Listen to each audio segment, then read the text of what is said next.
Alors le petit truc que je vous conseille, moi, ça vaut pas grand chose. Trouvez-vous ce genre de petites choses en inox avec des aimants en dessous, vous en achetez, ça vaut 3 balles, 5 balles, il faut un peu plus mais pas beaucoup plus cher. Et surtout ça vous sauve la vie parce que quand vous démontez, vous en avez toujours un qui est dispo pour pouvoir ranger les vis dedans. Donc toutes les vis sont pas en acier, toutes les petites collerettes et autres, et rondelles et machins seront pas en acier, mais ça va quand même vous permettre de ne pas vous éparpiller. Et quelquefois même de vous sauver la vie quand vous allez taper dedans et que ça va tomber, que les aimants vont vous éviter de tout ramasser par terre. Ramasser par terre ou chercher la fameuse pièce que vous ne retrouverez pas. Ou la petite vis avec une longueur spéciale.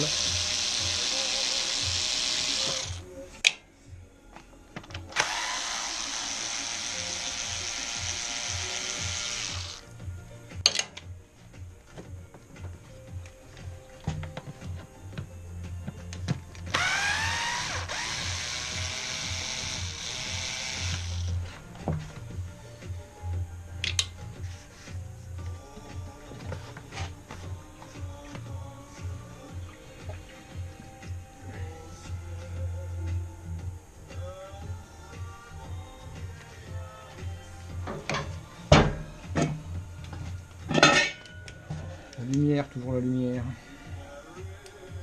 Alors là, ils ont jumelé. Ok.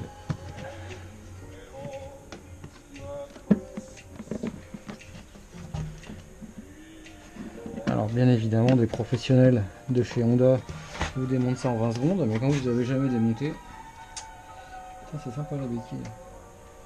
Pas du meilleur goût, mais c'est sympa. Je ne fais pas vu. Je vous fais voir un peu, regardez. Sympa les béquilles.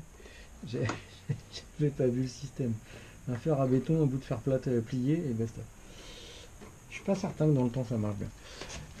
Donc je vous disais bien sûr que les mecs de chez Honda ils vous démontent ça en quelques secondes. Là où moi je vais mettre un peu plus, mais voilà. La machine est neuve, elle a 1100 km. J'ai pas vraiment envie que ça casse.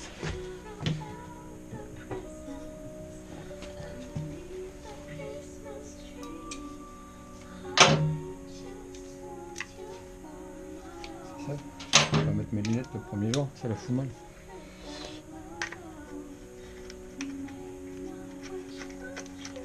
Bon, la musique derrière, hein, c'est juste parce que c'est bientôt Noël et que c'est pas de l'inox, hein, on pourrait croire, mais c'est pas de l'inox.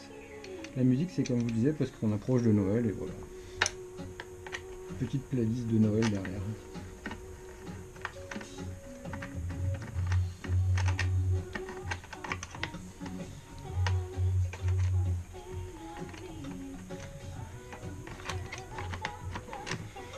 Et voilà.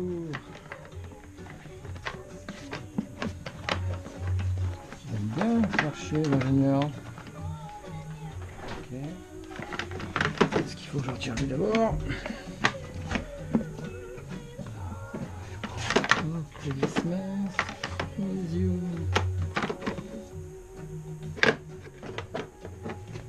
Bon. Donc comme ça me saoule un peu, ça je crois que je vais le faire sauter aussi. Hein.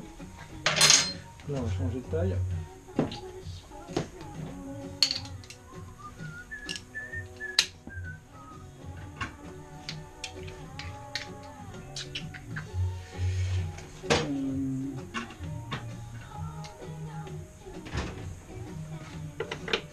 Ah bah je le fais, ainsi je vais.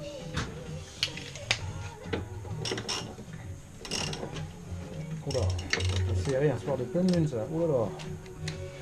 Heureusement qu'il n'y a personne qui est monté dessus, on va plus se faire mal.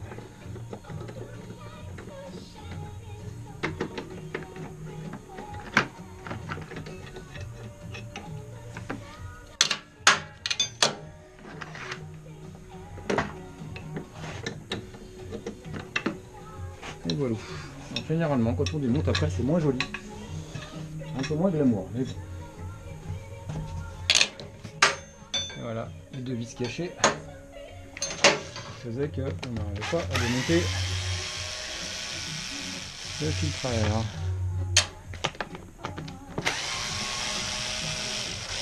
Donc comme je vous disais, le but c'est pas du tout de vous montrer la technique parfaite, machin bidule, mais voilà, de vous montrer aussi ce qu'on peut faire, de partager avec vous. Des professionnels dans chacun des domaines qu'on pourra aborder font certainement beaucoup mieux. Mais le but c'est de partager une passion et aussi un moyen de faire pas mal de choses soi-même dans un moment où le consumérisme est quand même un peu en hausse.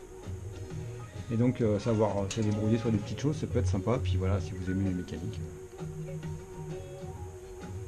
vous aimez les mécaniques. Donc là, un gros boîtier, voilà, un gros boîtier que je ne connaissais pas, que je n'ai jamais vu, qui doit forcément s'ouvrir avec un filtre à air qui va forcément s'ouvrir. Bien gentil tout ça, mais là, il y en a du monde. Hein.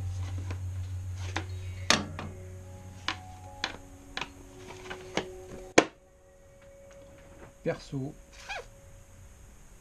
pas trop y toucher à ça, je suis pas sûr, parce que là, je pense qu'on va fausser la calibration. Je tenterai bien un premier truc, mais...